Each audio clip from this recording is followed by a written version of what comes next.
Vas-y. Dirige tout ton être vers la religion exclusivement pour Allah. Allah dit, dirige tout ton être vers la religion exclusivement à Allah. Quelle est cette religion? Telle est la nature qu'Allah a originellement donnée aux hommes. Allah dit, voilà cette religion qui est à l'islam. C'est la religion qu'il a originellement donnée à l'être humain. Depuis, avant même qu'il sorte du ventre de sa maman. Le bébé, quand il est dans le ventre de sa maman, il est soumis à Allah subhanahu wa ta'ala. Pas de changement à la création d'Allah. Allah dit pas de changement en sa création. Avant d'arriver, Allah dit, avant que le bébé sorte du ventre de sa maman, il est musulman. Et quand il sort du ventre de sa maman, il est toujours musulman. Mais il arrive, quand il sort maintenant du ventre de sa maman, il trouve ses parents sont chrétiens, ou bien ils sont animistes, ou bien ils sont bouddhistes. Donc il est obligé de suivre la religion de ses parents. Jusqu'à l'âge où il connaîtra vraiment la vraie religion qui vient de Dieu. La religion que Dieu voudrait que les hommes se réunissent dans cette religion-là. Et nous disons, tu es sorti du ventre de ta maman étant musulman. C'est parce que tu es arrivé voir que tes parents sont chrétiens que tu les as poursuivis. Sinon, tu es sorti du ventre de ta maman, tu étais musulman. Et personne ne peut contredire cela. Pourquoi nous disons que tu étais musulman? Le musulman, c'est celui-là qui est soumis à un seul Dieu. Le Dieu véritable créateur des cieux et de la terre. Pourtant, quand toi tu sors du ventre de ta maman, tu es soumis à la volonté de Dieu. La preuve en est que si Allah a voulu que tu sors femme, tu dois sortir femme. Tu ne peux pas refuser de sortir homme. Si Allah avait décrété que tu dois sortir homme, tu ne peux pas changer ta nature. Voilà, dans le sens où tu es sorti dans la soumission à Allah subhanahu wa ta'ala. Tu es sorti comme Allah a voulu. Allah a voulu que tu sois aveugle, tu ne peux pas sortir étant voyant. Voilà la nature de l'être humain. Tu es sorti du ventre de ta maman étant musulman. Donc l'être humain, en grandissant par la miséricorde d'Allah ou bien son Seigneur, il reconnaît maintenant quelle est la voie que nous devons prendre pour atteindre ce Dieu créateur des cieux et de la terre là. Donc les frères, nous vous disons, l'islam n'a pas commencé avec Mohammed. Que la paix et la bénédiction de Dieu soient sur lui.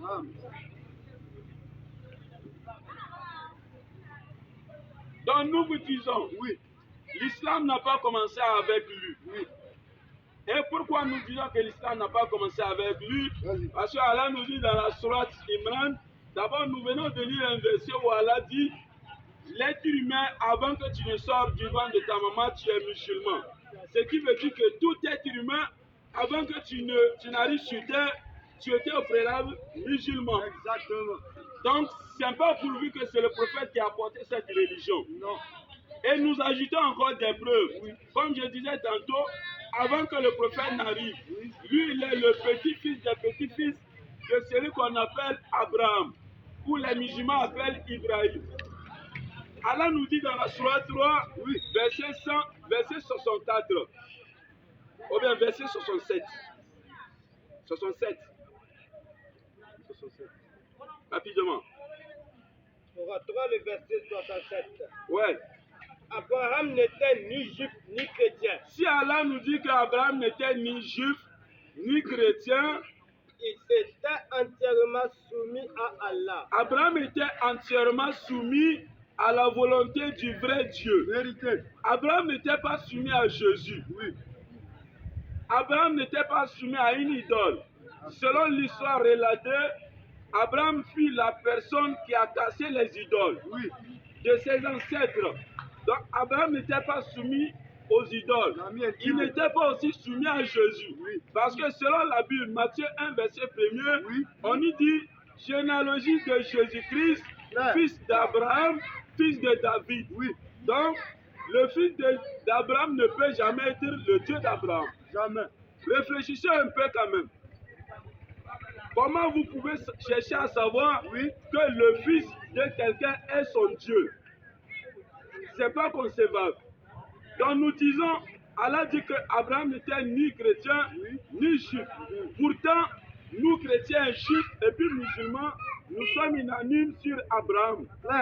Nous disons qu'Abraham est le père de la foi. L'ami intime d'Allah. Et si Abraham était l'ami intime d'Allah, maintenant, quelle était la religion d'Abraham? Question. C'est la religion d'Abraham nous devons suivre et non la religion du fils d'Abraham.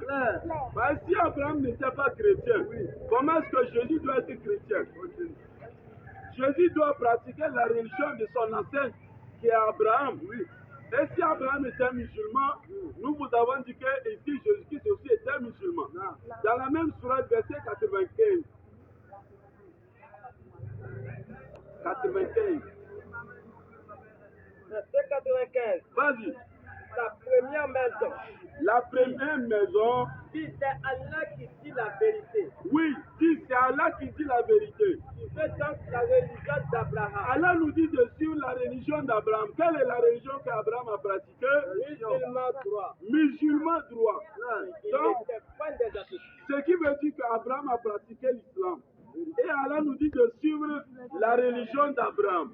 Donc, chers parents, si Abraham n'était pas chrétien, qui te pousse à être ce chrétien?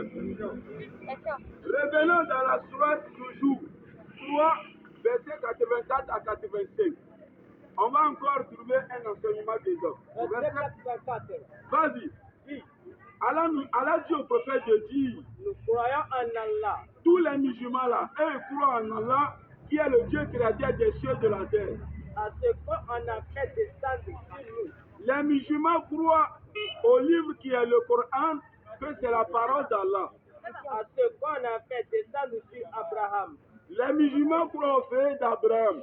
Ce que Dieu a fait descendre sur Abraham, nous croyons en ça. Ismaël, Ce que Dieu a fait descendre sur Ismaël. Isaac, Ce que Dieu a fait descendre sur Isaac. Jacob, Ce que Dieu a fait descendre sur Jacob et aussi. les tribus, Et les 12 tribus de la maison d'Israël.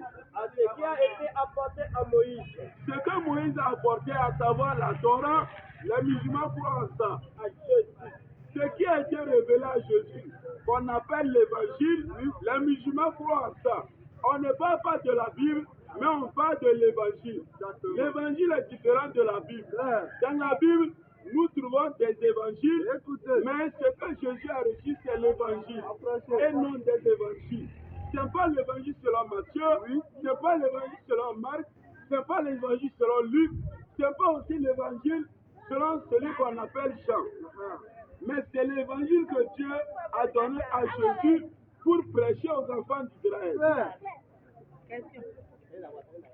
Après. Voilà. Continue. et aux prophètes, Allah nous dit, les musulmans croient à tous les prophètes qui ont été envoyés. Nous vous avons dit ici, dans la sourate 4, sourate Nisa, verset 143 et suite, Allah nous dit, il y a des messagers qu'il a raconté l'histoire au prophète Mohammed, sallallahu alayhi wa sallam, qui se trouve dans le Coran. Mais il y a des messagers aussi, Allah n'a pas parlé d'eux. Donc ça veut dire qu'à partir de ce instant, il y a des prophètes même, nous pouvons dire, qui ont été envoyés en Afrique. Même si Allah n'a pas parlé d'eux. Donc Allah dit, les musulmans croient à tous les prophètes, y compris Jésus. Continue. de la part de leur Seigneur. Vas-y. Nous ne faisons aucune différence entre eux. Les musulmans ne disent pas que c'est Jésus qui est grand. Les musulmans ne disent pas que c'est Mohammed qui est grand. Nous, on ne fait pas de distinction parmi eux. Nous croyons en eux tous. Ils sont des envoyés de Dieu. Et c'est à lui que nous sommes soumis. Donc Allah nous dit que les musulmans sont soumis à lui, Allah, créateur des cieux et de la terre. Et c'est de lui que nous sommes venus parler. Nous sommes venus vous inviter dans quelle religion tu te trouves, viens à l'islam si tu veux être sauvé. Pourtant les gens nous disent aujourd'hui, si tu veux avoir, tu veux te marier, donne ta vie à Jésus. Tu veux avoir de l'argent, donne ta vie à Jésus. Tu veux que ton commerce avance, donne ta vie à Jésus.